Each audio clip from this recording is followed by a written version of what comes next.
Welcome to More Than Miles. Whether you're on a run, driving, doing laundry, or cleaning your house, thanks for taking us along. On this podcast, we believe that our athletes are so much more than their body and sport. So we dive deep with conversations and expert interviews to widen the lens on what it means to be a happy and healthy endurance athlete. I'm Dr. Kate Mihevik-Edwards, physical therapist, author, educator, and former endurance athlete. Through 12 plus years of successfully treating thousands of frustrated athletes and navigating my own health struggles, I've learned so much, and I really can't wait to share it with you. And I'm Dr. Kacy Sinders. I'm a physical therapist, runner, and advocate for mental health and endurance sports. As an athlete myself, I understand the endurance athlete lifestyle and the impact that injury can have on our daily rhythm. I'm also known for my T-Rex costume and Wiggle Wednesday series on Instagram. Our goal is to always keep our athletes healthy on and off the road. As a wise woman named Pink once said, let's get this party started. All right. Hello, everybody, and welcome to More Than Miles. Tonight we have Eric Heintz chatting with us. And Eric Heintz is the director of high performance for the Atlanta Track Club. And prior to the Atlanta Track Club, he was a cross-country and track and field coach. During his years as a coach, he won 24 team state. That's a lot of championships, Eric. 24 team state championships and had 8 team state runners-up in 13 years between cross-country and track and field. He's coached 32 individual state champions, 21 state runner-up, and 2 national qualifiers, and has received 23 Coach of the Year recognitions. That's ridiculous. What an amazing resume. I love it. Thank you so much for joining us tonight, Eric. It's a pleasure. And you make me sound way more important than I actually am, but I appreciate that. Oh, we're so glad to have you. Those are a lot of accomplishments, and 23 Coach of the Year recognitions. I mean, that's incredible. Yeah, I was thinking about that when I looked at many of them in a box in my basement earlier this week. And it's important, but that's not why you get into that business. And in many cases, those kinds of things are the outcome of the process of helping young people, grow up. So I'm proud of them, but I'm way more proud of those folks that I got a chance to work with every day. Yeah, I absolutely understand that. I used to coach a little bit when I was in PT school, and I felt the same way. The people that I coached, just being able to help them in any way was a lot of fun, and to see what they became. Yeah, it's interesting, is when you have, a ton of kids on your team, and we had usually somewhere between 100 and 150 most of the time. Not all of them can have the state meet on their radar. And in fact, the overwhelming majority of them will never set foot in a varsity race, but yet you still have them out there every day. And those victories that you saw from them were every bit as meaningful as those victories and trophies you got at the end of the day. And in fact, many of the kids that I still keep in touch with are from that group, more so than the elite group. So it's an incredible gift to be able to work with young people. Yeah. So what was your first coaching job then? My first coaching gig actually was in college. I finished a semester early, and I knew I was going to grad school at Emory, and I had 6 months in between. So I was still living in Ohio, and I got a job as an assistant coach at University School, which is a very fancy independent school in the Cleveland area. And it was a lesson. And I will say, sometimes when you learn what not to do, is just as formative as you learn what to do. And I had a great experience, knew that I wanted to keep coaching and keep learning, and made that a priority when I finished up grad school here in Atlanta. So I would call my first real coaching job, though, at Berkmar High School here in Gwinnett County in the Atlanta area. And when you think of cross-country powerhouses, you do not typically think high school. The school had a lot of challenges, and being a teacher and a coach, I knew it was an opportunity again to use sport to help young people, grow up and mature, and also to hopefully turn a program around at the same time. So I spent 2 years at Berkmar before heading over to Marist. So I had about 2.5 years of coaching before I hit my full swing. That's great. Yeah, that's awesome. So let's talk a little bit about how you got into running. So obviously you had some running experience before you went and coached other people. So tell us a little bit about your running journey. Yeah. So when I was young, I was frankly not very good at every sport. I tended to do best at the sports where if you tried harder, you did better. So that eliminated, volleyball, golf, baseball, anything that required some technical skill as a young person. Oh my gosh, I so identify with that. So do I. You try harder in volleyball, things just get ugly. The ball goes flying the other direction. So I had given up all of your typical suburban, experiences for a couple of years. And when I went to middle school, I thought I was going to play football. And I was an average sized kid. So football was on my radar. I could have played. And I went to school. It was the first day of school. And I asked a buddy of mine, when football practice was going to start. And he's like, well, we've been practicing for 3 weeks already. So I was like, somehow I missed the letter. The letter, it goes home to the parents and like, hey, practice this time. Missed it. I was not going to join football if they've already been practicing for that long. I was too scared. So I did nothing until spring of my first year of middle school. And my dad had run track as a sprinter. And I said, well, I'm going to give this a try. And I went to the first practice in a gym. And I remember the coach, very distinctly had on the coaching cap, had the clipboard in hand, the whistle around his neck. And he kind of looked at everyone sternly and everyone got quiet. And he said, okay, I want you to raise your hand if you think you're fast. And, I kind of shifted my eyes back and forth. I'm not going to raise my hand. I'm a tiny little 7th grader. Like, I'm not going to be that bold. But there's some kids who raised their hands and he said, okay, you guys are all sprinters. The rest of you're distance runners. And so everyone who didn't raise their hand got shuttled over to one side of the gym. And I remember running 15 minutes circle that day. And that was my first training run and just kind of stuck with it. Admittedly, I was not very good. I finished second to last in every race that year, which is somewhat sad, but I made some friends, and I had a good friend at the time who said, Eric, you should come out for cross country. You'll get better at this. And I said, oh, okay. And I went out for cross country that fall of my 8th grade year and fell in love with it. I made my best friends. And again, I wasn't very good. I was a little bit better because I'd been training, but it was the friends, that camaraderie that kept me in it. I think at its core, that's what draws so many people to this sport of running and walking. I think, of course, there's many other folks who do it independently and start off on their own sort of early in the mornings, but it's so much easier sometimes when you're going to have your buddies there, and it makes the suffering a little bit more tolerable. And that's how I became a distance runner, is just sort of by happenstance. And I haven't looked back since. It's been a part of my life now since then. In every way possible.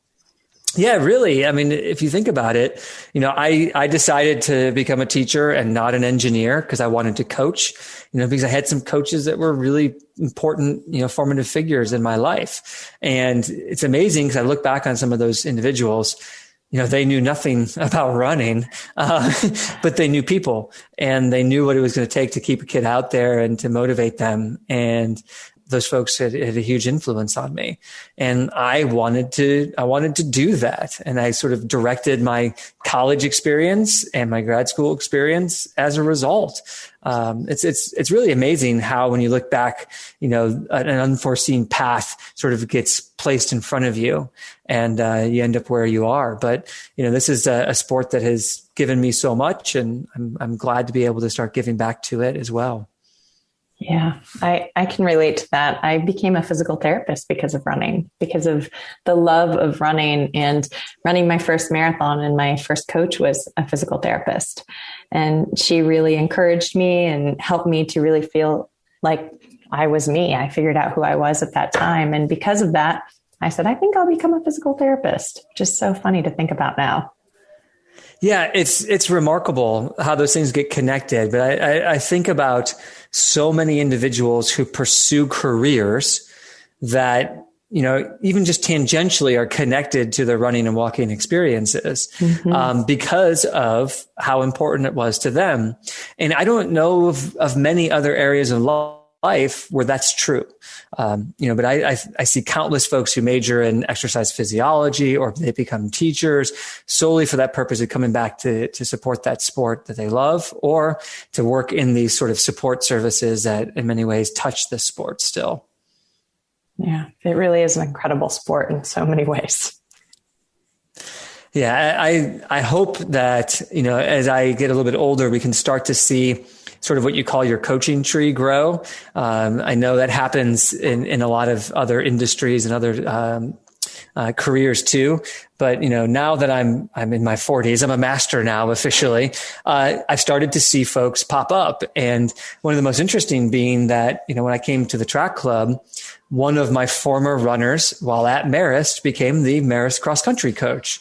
And I could not see a better, person to step into my shoes. And we're very different people and we have very different coaching styles, but that passion, that love was always apparent, from that first moment. And it's interesting because, his senior year, he roasted me when we had our end of season banquet. And that roast about halfway through turned into one of those heartfelt speeches where, everyone starts tearing up and crying. And it was an incredible moment. But he told a story of when he came to ninth grade, the first day of practice, he started walking up and I knew of him, but I'd never coached him before. And I looked over him and said, Matt, where you been all my life? And he was a very good middle school runner. And I was kind of saying like, when are you going to, where you been? We've needed you for a while so we could succeed. And that stuck with him. And he told that story as being the moment when he kind of fell in love with running, so it's interesting too, because many times you don't know the impact you're going to have on other people. And you'll say something offhanded and they'll come back and share, this is what got me into physical therapy, or this is what got me into teaching. Oh my gosh, I had no clue, but that's awesome. Yeah. Definitely special moments like that for sure. I think anytime you have a group of passionate people, and we know runners are passionate people, things like that seem to happen. So Eric, tell us a little bit about how we introduced you as the director of high performance at the Atlanta Track Club. And what does that mean exactly? So tell us a little bit about a day in the life of Eric Heintz. A day in the life of Eric is switching a lot of lanes, hour after hour, but it's very exciting. So a traditional high performance director is focused almost exclusively on elite level sport. And that is, what is the latest research? What are the latest practices that are going to result in better performances? And then there are sometimes some other activities related to hosting elite events and that kind of stuff. In many ways, I feel like the position was almost crafted, uniquely for me. Although it wasn't, it was clearly posted on the website and I applied for it. But as a high performance director at Atlanta Track Club, I am responsible for our elite program. I did hang up my coaching hat and I'm not coaching those athletes directly, but we do have an Olympic development team, of professional athletes who are, training at the highest levels, aiming to make the Olympics. But it goes beyond that. We have a group of incredibly passionate adult athletes that we call masters athletes, ranging from about 25 on up for track and field people and about 40 on up for long distance running. And I manage that team of about 160, truly inspiring figures. Some of our oldest athletes are in their 80s and 90s and they're out there trying to break records still. So I look over our masters programming. We have adult training programs that I oversee. And in a typical year, about 1,500 participants will go through training for everything from a 5K to a marathon. And so I oversee the execution of that training program 12 months a year at Atlanta Track Club. And then I oversee all of our youth programming as well. So our flagship youth program is called Kilometer Kids. And in a non-COVID environment, we typically have around 4,000 or 5,000 kids a year who participate in this free to all introduction to running programming, which it typically happens after usually a PE teacher will spend 11 weeks, twice a week, teaching them how to set goals, teaching them how to work hard, be kind, and just fall in love with this sport. In addition to that, in our youth programming, we have partnerships with Atlanta Public Schools and the Department of Juvenile Justice that I help to oversee and manage. And we have competitive youth teams that I oversee as well.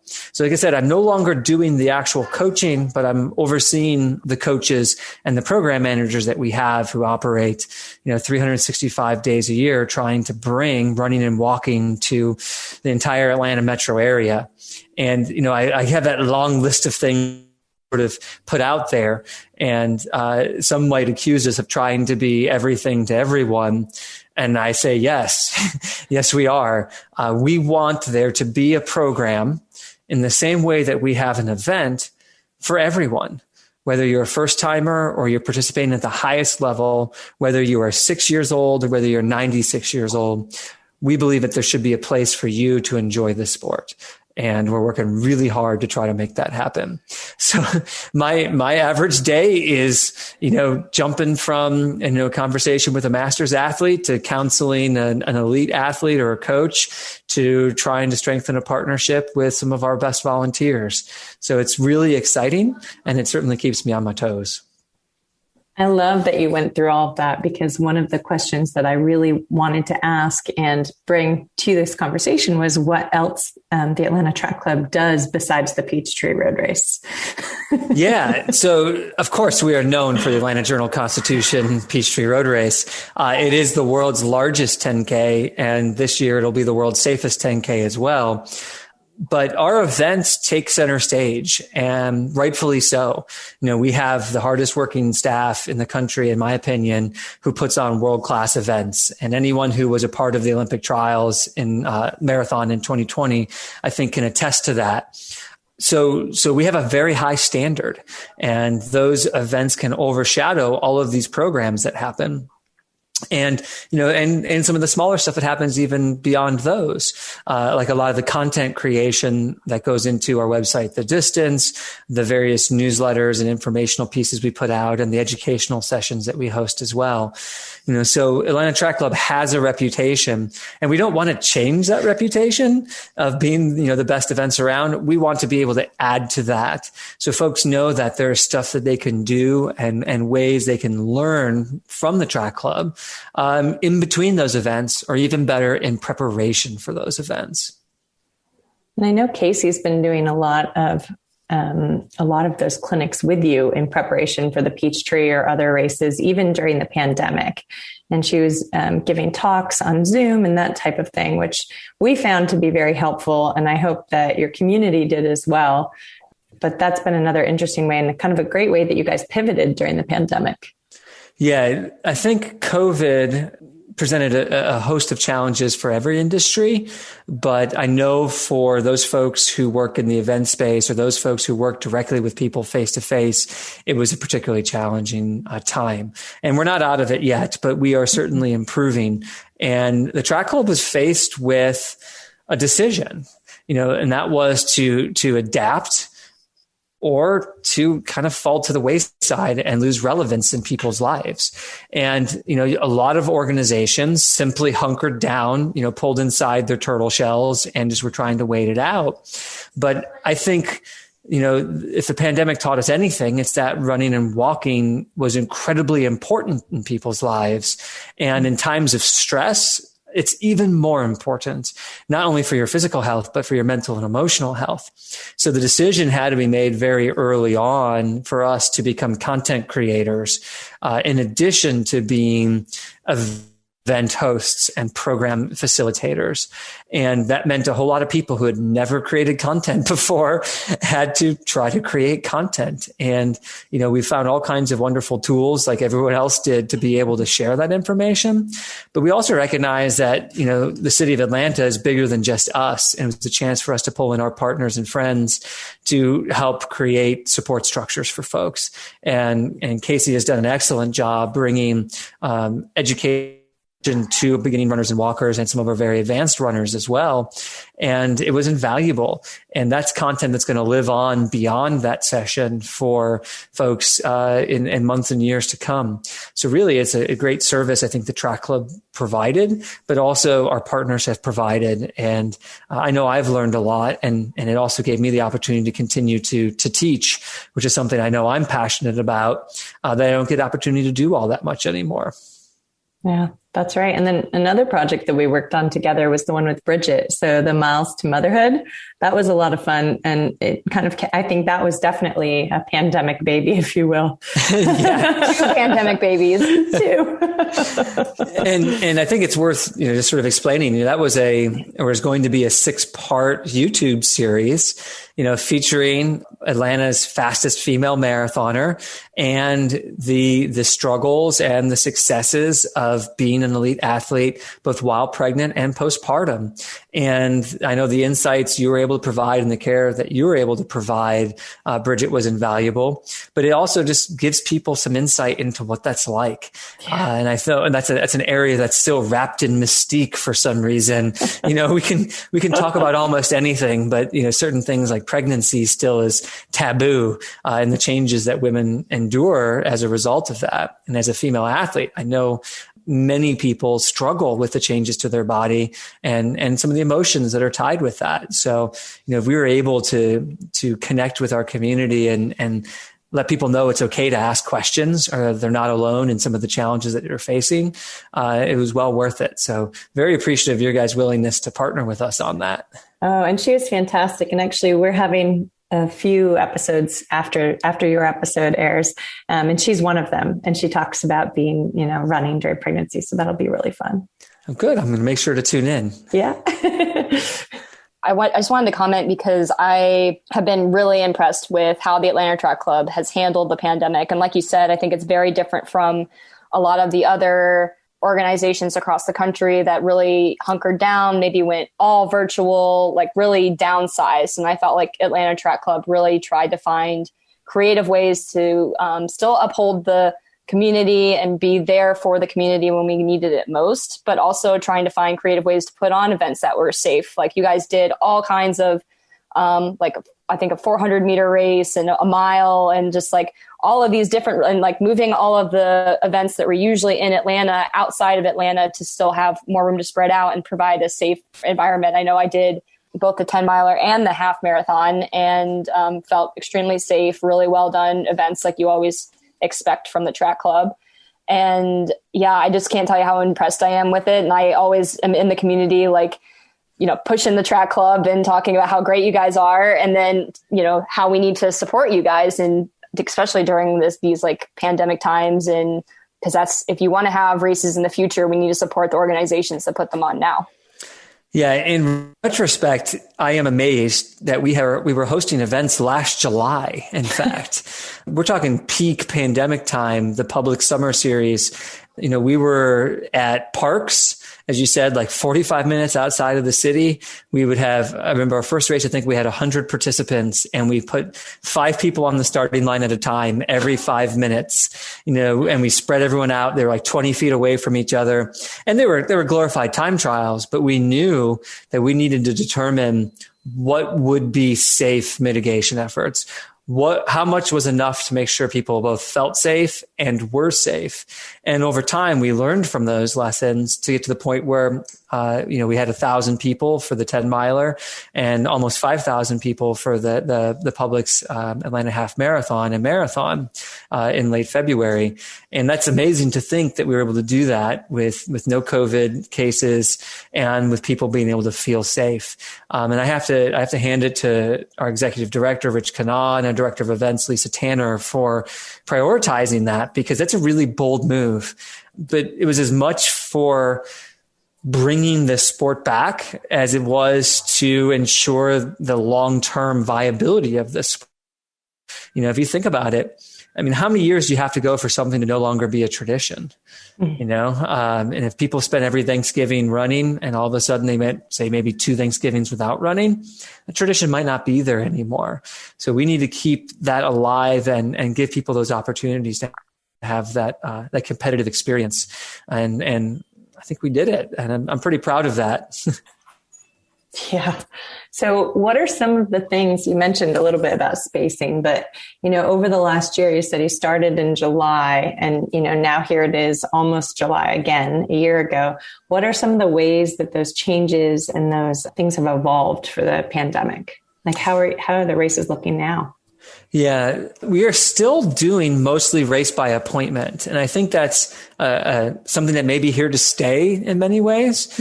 Some people actually just really like the idea of showing up a half an hour before their race, getting in line with very few people to pick up your number, having almost no line at the porta potties, and then, heading out and going. And I think the convenience of that has been really important for folks. But looking at it long term, that has shrunk. There's no need to have 10 minutes between waves when there's 20 people or 10 people in that wave. So that time has shrunk. The number of people who can start together has increased, as we followed the research in terms of what social distancing actually has to look like, particularly when you're outdoors. So the 5 people became 10, became 20. And at, the half marathon and marathon, it was 80 people on one starting line and another 80 on another starting line. And we were able to adequately to spread people out. So as we move towards the Atlanta Journal-Constitution Peachtree Road Race, you're going to see waves with hundreds of people, but they're going to be adequately spaced, and people will still have enough room to be 6 feet away from each other if they want to be. And I think that's really important that it's been provided. And in fact, I think the calculation has been done based on the corrals that each person could have 36 square feet. So a 6x6 square for themselves. Undoubtedly, I think some folks, particularly those folks who are vaccinated, might push to the front and look for a little bit more similar experience. But we're going to do our very best to ensure that people feel safe, stay spread out, and still stay masked for the comfort of everyone, while they're out there. So you alluded to some of the changes in terms of start time and distancing at the start line, but what other changes are going to be at the Peachtree Road Race? What other efforts are there to make it the world's safest 10K? Well, I think the biggest is what we're calling the vaccination fast pass. And we are not requiring folks to be vaccinated to participate in the race. But if you do, you get a couple of advantages, particularly at number pickup and on race morning. And to be clear, we offered 2 separate clinics for folks to get free vaccines at the track club offices if they wanted to. So we really want to make sure that people had access, because in some cases, I know people still face some challenges in being able to get their vaccine. So if you have your vaccine and you show proof of vaccination, you really get to sort of cut to the front of the line at number pickup and go straight in to receive your number, and you'll get a little sticker on your number that shows that you've been vaccinated. And that's going to also expedite the process for you on race morning. But for those folks who are not vaccinated or who have not completed their vaccination or just choose not to show proof of vaccination for privacy reasons, all of those folks are going to be going through a series of efforts to make sure that they are healthy and safe. And the first of which, and I think most famously, is our COVID sniffing dogs.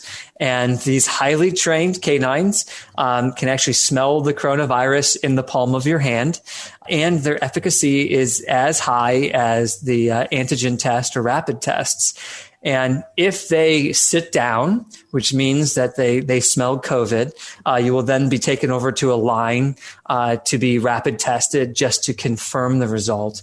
And from there, if it is positive, you will, of course, be unable to participate in the event. But if the dog clears you or the secondary test clears you, you'll be able to go in and get your race number. And the following day, you'll follow a similar protocol on race morning. So that's one example of what we're trying to do. And then, of course, we're encouraging people to stay masked just for the safety of everybody, not while they're racing, of course, but before and afterwards. We are encouraging folks to bring their own personal hydration to try to slow down sort of the condensing that often happens around hydration stops. So if people have their own bottles, you won't see that same density of people, huddled around those tables. And small little things I think other folks aren't going to see and notice. With our elite athletes, so those folks who are going to be participating in the USATF 10K champs, this is a national championship race. We're essentially having a bubble still, even though these participants are going to be vaccinated, to ensure the absolute safety of everyone. We're going to be stricter than even USATF requires, because at this stage, it's just not worth the risk for a little bit of inconvenience. So, folks are going to be masked if they're indoors during those events. We're going to host our technical meetings meeting via Zoom. Again, we're going to require a PCR test and a vaccination for those participants, really just making sure that there are no doubts for those folks and that everyone is safe. Wow. It sounds like you guys have really thought long and hard about all of this. And I had no idea. And I just have to say, the coronavirus sniffing dogs, I know it's because I'm a dog lover and I can't help myself. And this always happens in our podcast. Kacy and I go on about the dogs, but that's incredible. It is amazing. And, I just got a dog like so many people. I got a pandemic dog. I adopted a retired racing greyhound, a dog that I've always wanted for like 15 years. And when I see her sniffing around in my yard, I'm just wondering what she must be picking up. If they're capable of picking up the coronavirus, they're able to pick up, there's, I think, diabetes smelling dogs. There's some cancer smelling dogs. I don't know what their experience of life must be because I can't smell anything except dog in my house now. Me too. I come in the house, I'm like, oh yeah, that's Freya. Okay. But she's got a different world. Like everything must be shinier and brighter and smellier than what we enjoy. Yeah, and snugglier and better because they get to sleep on the couch during the day. Well, at least at my house. And they still get fed and walked, That's right. And I cannot imagine interpreting the world through my nose. Like, that is wild. Yeah. It's entirely foreign, and I imagine it must be equal to, some type of psychedelic drug experience, where you can hear colors and smell sounds or something like that. It's wild. Yeah. Well, it's pretty incredible. And I love that that's what you have going on for the race. I used to work in the medical tent. And now I go away for the summer because I don't like to be hot, but I wish I could be there just to experience that piece alone, but all of it really, because it sounds like there are just so many really great steps along the way to keep everybody safe. And I think what you just spoke to about our medical tent is really representative of the power of Peachtree and what it's kind of asked us to do, which is to do what is right to provide a great experience for people. And, there are medical professionals, like yourself and others who give up their day to be out there to make sure people are safe, for these experiences. And in a time where there's still high risk and lots of danger, I know almost every medical professional is vaccinated at this stage, but we've had doctors there every step of the way, lending their expertise and lending a hand, and not just doctors, other medical professionals as well. And that's incredible to me that people are willing to do that and put themselves at risk. We've had athletic trainers out there with us. We just had an event with high school kids and folks, came out and put themselves out there to support them and help them when most high school kids were certainly not vaccinated. It's really just a testament to the community that running and walking has built here in Atlanta and, the steps that we're taking to establish the city as Running City USA. Yeah.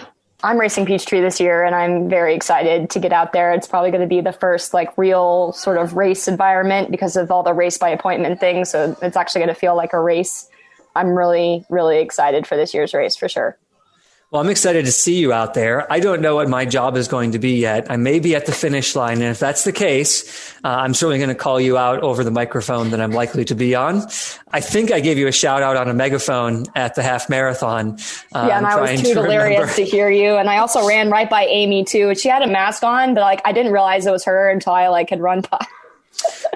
I think your experience is not going to be unique and that this is one of the first really competitive experiences that folks are going to have since the pandemic began. And I think it's going to be pretty emotional for a lot of folks. Mm-hmm. And while I imagine that a lot of people are going to be, finishing and excited, I expect to see some folks, almost struggling with it because it's going to feel almost normal again. And that's a powerful experience and one that I think we haven't adequately, quantified. The effects of this are going to linger for years. And one is going to be, this transition back to regular existence once more.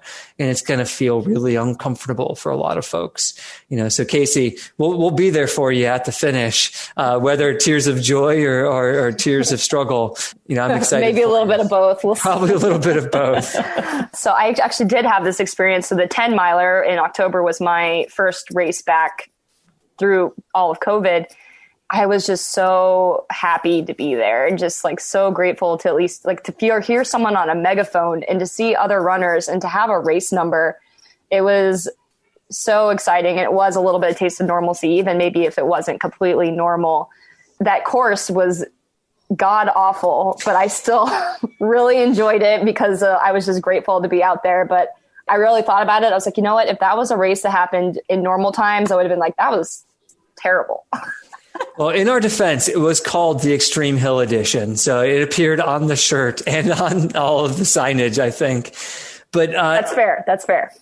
What's also interesting is that, for you as a veteran competitor, I know of running races, triathlons, everything, you have a lot of experience behind you. What's it going to be like for those folks who picked up running and walking for the first time during the pandemic, who this race or another race is going to be their first time out there? That's going to be a really incredible experience. One of which that I can't connect with. My first race was in 7th grade. Like I sometimes get nervous still if I'm really prepared, but if I'm not prepared, I don't get nervous for races anymore. Here are folks who are going to be setting foot out there for the first time. So they might be crossing their first starting line and finish line and doing it surrounded by people for the first time in a year or a year and a half. That's going to be a big struggle, I think, for a lot of folks. I think there's going to be a lot of fear, a lot of anxiety, but also a lot of joy and excitement. So, we know that running is not just about the physical component, and nothing that we do as runners is just physical. So this will be a really interesting social experiment. Yeah, absolutely. And I think seeing how folks are going to, I hopefully feel that sense of relief when they cross that line and recognize that they're okay and that they just did this, will set the precedent that we can keep on doing this. And hopefully it establishes a new tradition for many and continues a tradition for most. Yeah. So what's next for the track club then? After this Peachtree, what's next? That's the ultimate question. When I came on board, it was the 50th Peachtree, and everyone's like, what's next? I'm like, well, it's the Olympic trials. And after the Olympic trials, the question was, what next? And we started to lay some plans, and it turned out the pandemic changed all of that. I think we have a few tricks up our sleeves, but, for me in particular, and I can speak for the high performance department, we're trying to expand our reach. And I think we are really good at talking to the folks who know about us already. Kacy is a great example, lifelong runner and athlete. I know that we can send her an email and she's going to be able to learn about all the different events and programs that we have. And because she knows about Atlanta Track Club, she can go to our website and read more of it. But there's a lot of folks in Atlanta who don't know that running and walking is for everyone. And they don't know that our events and programs are open to everyone. And that means really trying hard to get in front of folks we don't normally connect with. And that's just to say, hey, we're here and you're welcome. And really trying to bridge that gap with some of those different audiences. So for me in particular, that means we're really pushing to get our youth programming back into schools. We had to adapt because so many schools just canceled all after school programming. And this past spring, we actually had our first ever track club run Kilometer Kids programs, where we had Atlanta Track Club, part-time staff members go out and execute Kilometer Kids, but it was open to everyone. So normally you have to go to that school, to participate. We said, no, anyone could come.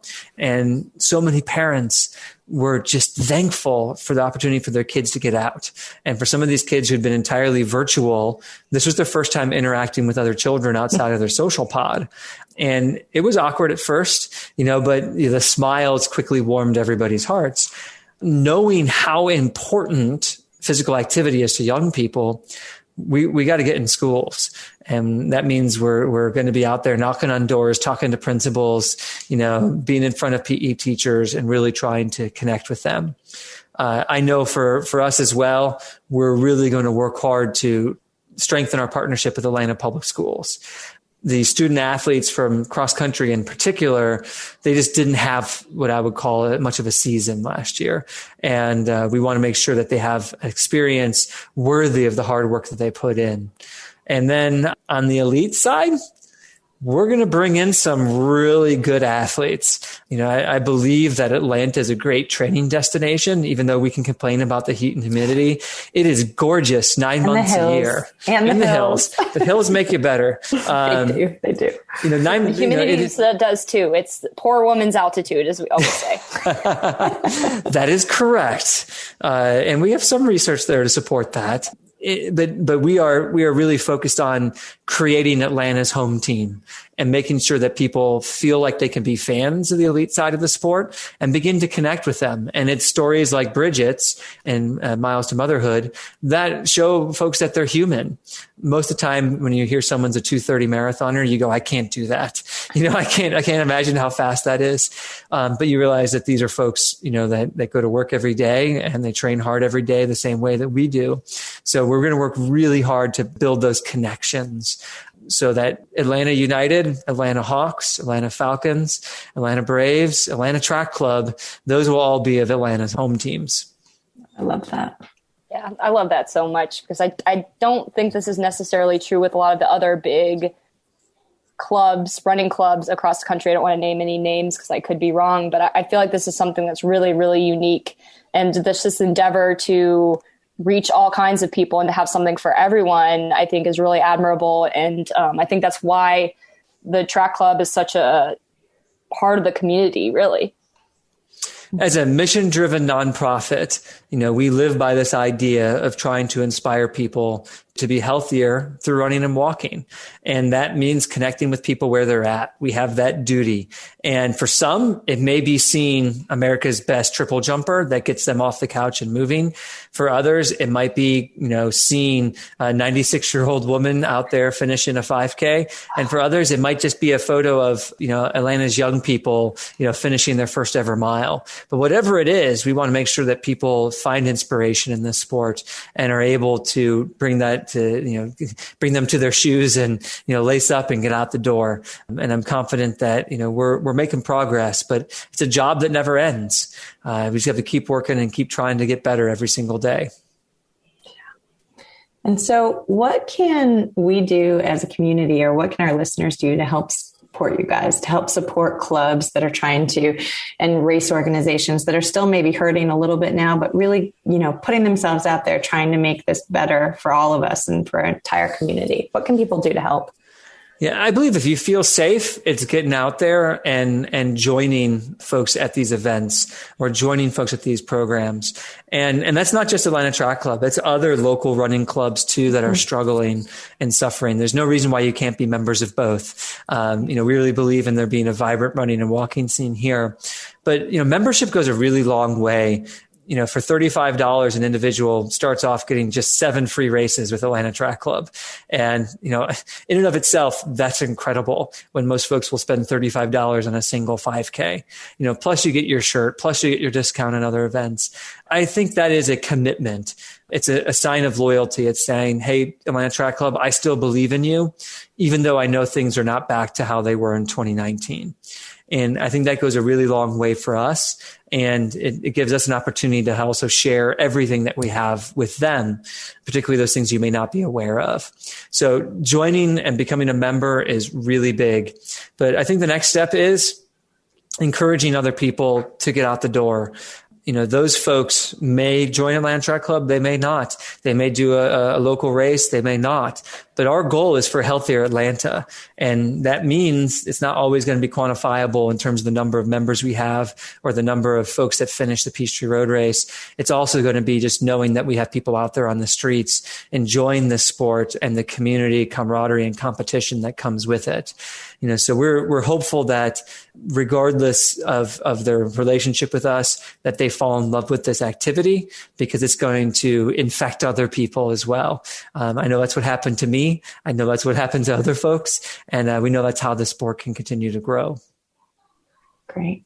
Yeah. So if people want to kind of follow what the things that the track club is doing or follow along with the elite team or kilometer kids, whatever it might be, how can people sort of follow you guys? Well, the easiest thing to do is to find us on social media. I know a lot of folks are on social media. Atlanta Track Club is on Facebook. It's on Instagram. Our elite team is on Instagram as well as our new elite team website, which is atlantatrackclubilite.org. The most frequent way to connect with us is through our actual website, which is just atlantatrackclub.org. That's where you can join. That's where you can find our latest news and information. You can sign up for newsletters, all kinds of things. So between social media and our websites, you can find out everything the track club has to offer. Awesome. Yeah. Well, we'll be sure to put all that stuff in the show notes so that people can find it. And Eric, is there anything we didn't talk about today? Anything related to the track club, to this amazing job that you guys are doing in the community that we didn't talk about? I have to go back to the dogs, which is, this is the first place that I've seen employees be able to bring their dogs and everybody likes it. Even the cat people like it. So I'm excited to be a part of an organization where people really, truly value physical fitness and activity, but they also value dogs. I've always wanted dogs to be in the office. Some patients don't like dogs, and I was nervous about that. So I always dreamed of having dogs in the office, but unfortunately we can't. There was just a big study that came out that folks who use pet therapy, petting dogs, see the benefits last up to 6 weeks longer than other therapies.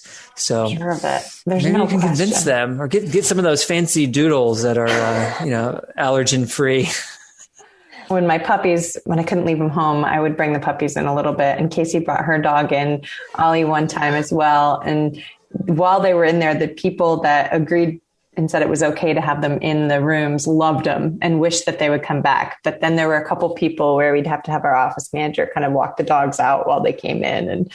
And I think that they still talk about it, and it's wonderful. I'm sure we'll find a happy medium somehow. Right. Yeah. Everyone asks me if my dog Ollie runs with me, and I kind of laugh and I say, well, he's not really a training partner, but he's definitely a therapy dog. Well, my dog, because I get the same question with it being a greyhound, it's constantly, well, she must run with you all the time. And I'm like, she hates it. I've dragged her for a mile 5 or 6 times. We barely, I won't throw times out there. It's unimpressive in terms of how fast we go. And in fact, it's me basically pulling her along. But you put her in my basement, if she sees a ball or she sees, we have this like raccoon hat that my kids used to dress up in, she will sprint like 40 miles per hour across my basement. So somehow the distance runner ended up with a sprinter, and that's okay, because she's super lazy during the day, but man, she can run fast when she wants to. Oh, that's hilarious. Well, Eric, thank you so much for coming on tonight. This has been really great. I'm just so excited you're here. Well, the pleasure has been all mine, and I'm glad to work with you guys. Great. Yeah. Thanks, Eric. This has been awesome. Thank you for joining us today. We're so glad you're here. If you love this podcast, please show us some love and write us a review. We're totally serious. Write us a review and subscribe wherever you listen to your podcast. It really helps us to increase the visibility of our show and reach more endurance athletes everywhere. And remember, the training is so much more than miles. See you later. See you later.